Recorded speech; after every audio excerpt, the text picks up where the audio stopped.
The dragons called it the Age of Mortals. Probably a mistake. Everything's on fire. The factions were ravaged, there's a giant sword that is sticking out of Silithus right now, and our big cosmic protectors are currently locked away babysitting Sargeras. Leaves us a bit weak. It's been only 11 years since we took over from the dragons, and in that time, I think we've shown what an Age of Mortals looks like. The place is an absolute mess. There is no situation that the player characters can't walk into and kind of make worse. And that's why we need Skillshare, today's sponsor, where the first 1,000 to follow my link or use promo code Bellular Gaming will get a month of Skillshare Premium for absolutely free. Today, YouTube Success, Script, Shoot, and Edit by Marques Brownlee is what we're looking at. And I think, yes, unsurprisingly, one of the most influential people on the YouTube platform does actually know what he's doing. And that same ability to make tech content relatable actually does come across here, where you're going to learn a whole bunch about the video process, tech tips included. This really breaks it down nice and simple, so I just say, go check it out. This is the process for one of the most successful people on the YouTube platform, and there is a lot that everyone can learn. I mean, the years I would have saved if I had have just learned a bit more if all these resources actually exist when I was starting off. But the good news is they exist for you, so check them out. And of course in Skillshare there's so much more. Photography, writing, productivity, and you can check all that out for free with our 1-month trial. So hit up that link down below, use the Bellular Gaming promo code, and thanks to Skillshare for sponsoring. Okay, let's go. The Age of Dragons lasted for 10,000 years, and in that time, they did quite a lot. They fought in the War of the Ancients, saved the Sunwell a bunch of times, protected the timelines, protected the ley lines, and 1,000 other things I'm sure we will find out about in the Dragonflight expansion. At the end of Cataclysm, the Dragonflights agreed that their duty was somehow fulfilled. Now that was a bit weird, considering they just defeated Deathwing. Was their great purpose just to defeat another dragon that only became an antagonist because they were uplifted for their purpose? Okay, but that's not the most confusing thing that happened. The most confusing thing is they looked at us and left us in charge. Sure, the dragons got a lot wrong. There was Deathwing and Malagos. They both went a bit mad, both tried to wipe us out. We've still got Morazon to deal with down the line, and what, like 4 evil dragonflights now?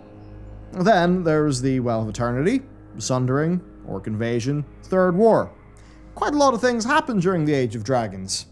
But in a way, it kind of pales in comparison to our track record. We kicked it off with a bang. Garrosh was war chief. He unleashed the first mana bomb. Now that is the Azerothian equivalent to a nuke, and basically a sin against every dragonflight. It wiped out life, damaged the earth, and was an absolute abuse of arcane. The reds, blues, and greens really should have started to question their choice at that point. I mean, the essential component of that bomb was the focusing iris, a blue dragon artifact that the Horde stole from a clearly inadequate dragon escort. But it was too late, and we were only just getting started. The war spread to Pandaria, and we didn't even know that there was a big bad to fight. We just went around completely wrecking the place with our faction war. The climax of that was a mortal Garrosh unleashing the heart of Yasharj, an old god. He racked the Veil and made us look like a pack of idiots in front of the August Celestials. The Veil is now healed, but we did way more damage while we were there. You see, in our infinite wisdom, we ran around the Timeless Isle. We powered up the Vision of Time, this big hourglass, like a bunch of headless chickens for this guy called Kairos, who, in retrospect, maybe was a little bit suspicious. Now, a vision from that hourglass, while we were powering it up, showed us Kairos standing over the dead body of Sora Dormi, Nozdormu's consort. That's bad. Does that not show Kairos a bit of a bad guy? Why didn't we question that at the time? Oh well, we just handed over more and more power to Kairos. And he then used that to split the timeline. That started the butterfly effect that got Garrosh to Draenor and the Iron Horde to our doorstep. As soon as we turned up in Draenor, we freed Ner'zhul, Cho'Gall, and Terran Gore from the Iron Horde. Interesting move. They are actually 3 of the most evil names in the whole franchise, and yeah, these were AU versions of it, but the rap sheet of the ones that we knew, it was bad enough for us to probably know better. We freed them because Khadgar told us to? Our quest told us to? Yeah. Those, at the time, minor things, had very large consequences. But that's the whole thing of the mortals. Point us, and we will shoot. So, let's do a little highlight reel of our destruction. We sure can shoot at others, but it must have horrified the dragons when we started to shoot at each other. Our planet was bleeding from Sargeras' sword. Azerite was super powerful, and sure, some of us had this happy Care Bear situation where we went around trying to fix it with the heart. Isn't that lovely? But of course, the powers that be, power structures that matter, the Alliance and the Horde, were a little bit more busy figuring out how to make that stuff into mass weapons of destruction. So, can you imagine anything more anti-Guardian of Azeroth than using Azeroth's blood to power our guns? To kill each other with. Sweet.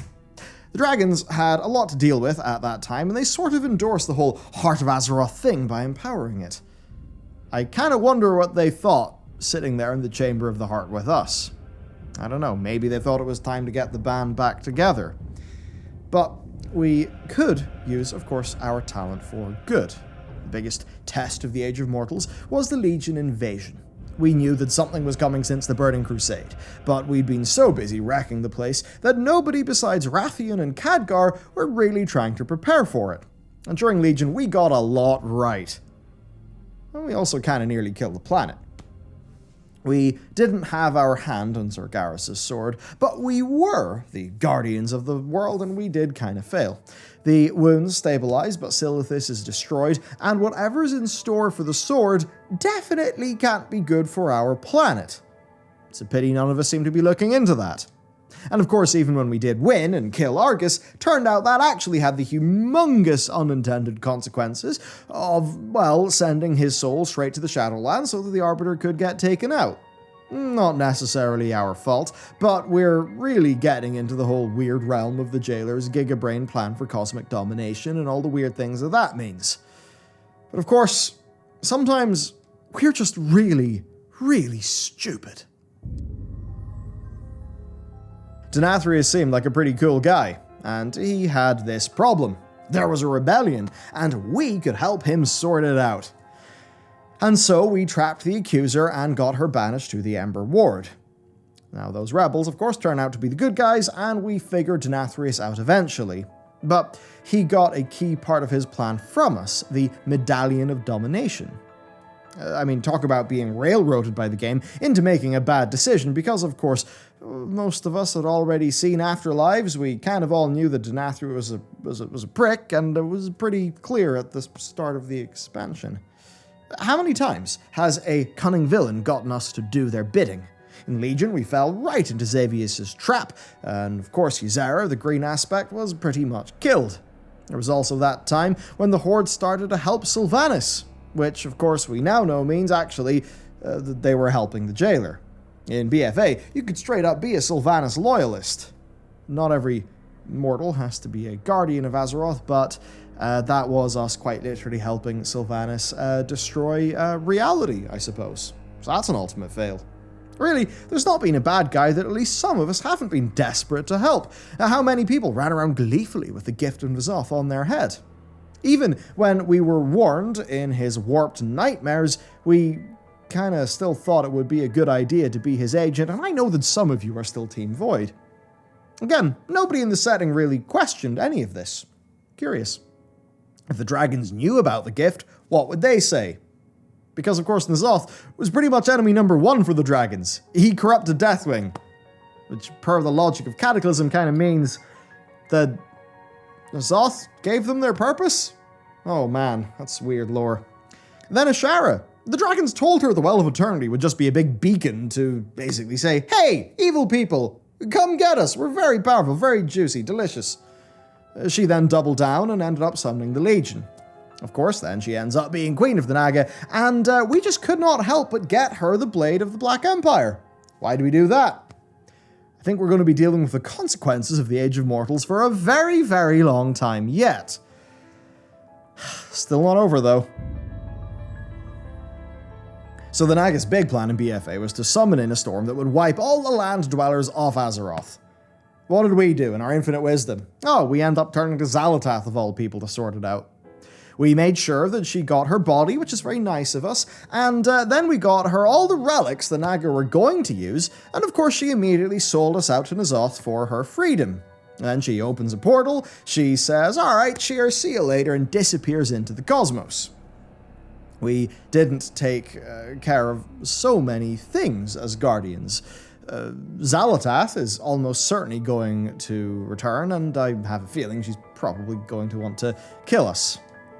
Maybe something a bit more spicy, who knows. Ashara, we also let her get off scot-free, didn't we?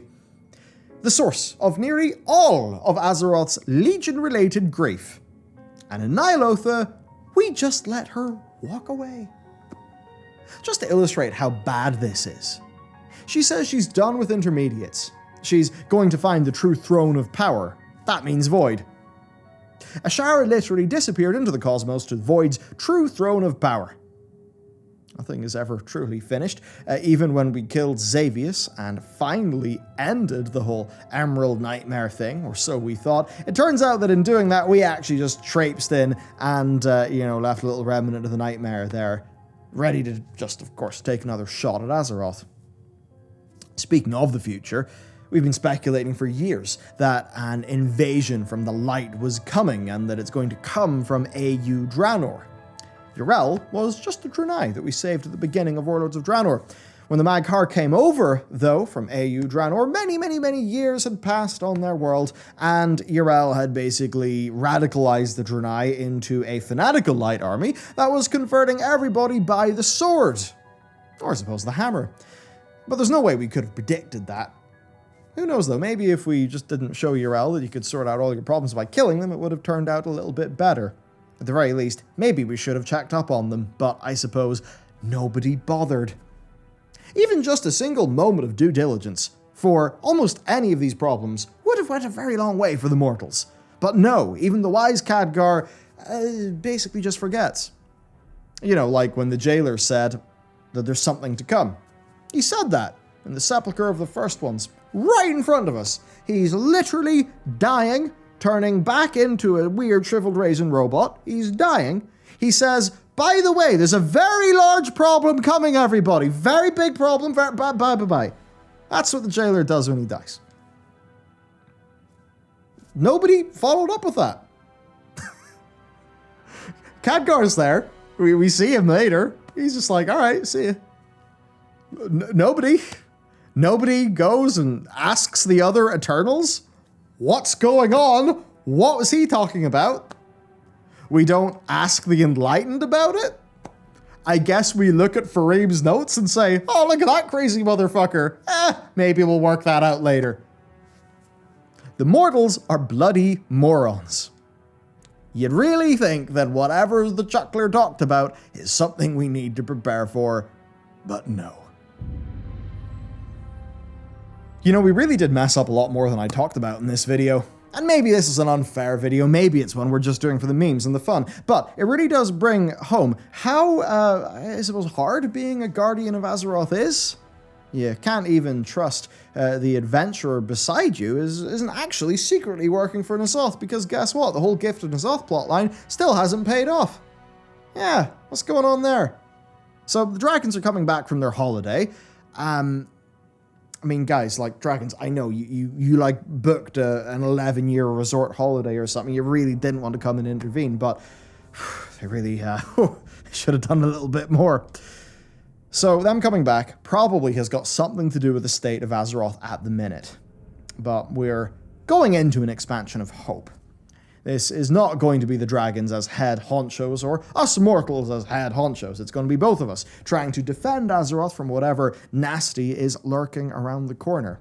What is that nasty? I don't really know. We don't know what the final villain of this expansion is, but hey, we did do a video pretty much trying to work it out, and I think it's a really damn good video, so do watch that one as well.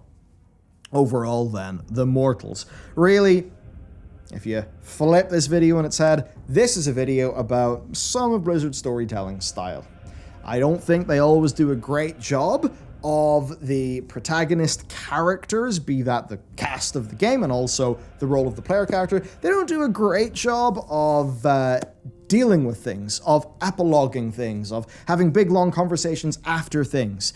And I think there's a really big missed opportunity there, because they kind of go sprinkle in some mystery. But they actually could get a lot of really good storytelling if they just have us go chat to NPCs and have some NPCs talk to us and have a conversation about it. One of the biggest strengths about that other game, I won't mention its name, but I think you might know what it is that after a big thing happens, generally the characters will talk about it. They'll chew the fat on it, because they're actually, well, they feel like rational agents in the world with their own dreams, hopes, desires, thoughts, focuses of interest. And because of that, they kind of work out what could be coming next. They have a chat, they have a think. I think Blizzard really needs to start having the cast of World of Warcraft do that as well.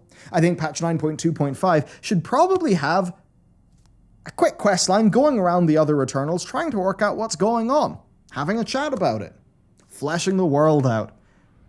So, pointing out that the Mortals are pretty sloppy, I think we're kind of pointing out that there's maybe a few gaps in the way that this game is written, and I think Blizzard stands to gain a hell of a lot by filling those gaps in. And with that said, that's this video filled out, so thank you very much for watching. Let me know what your top disaster of the Age of Mortals is. I mean, hell, kind of forgot to mention Teldrassil burning or any of that in this video. Probably should have done that. Oh well, have a great day, goodbye.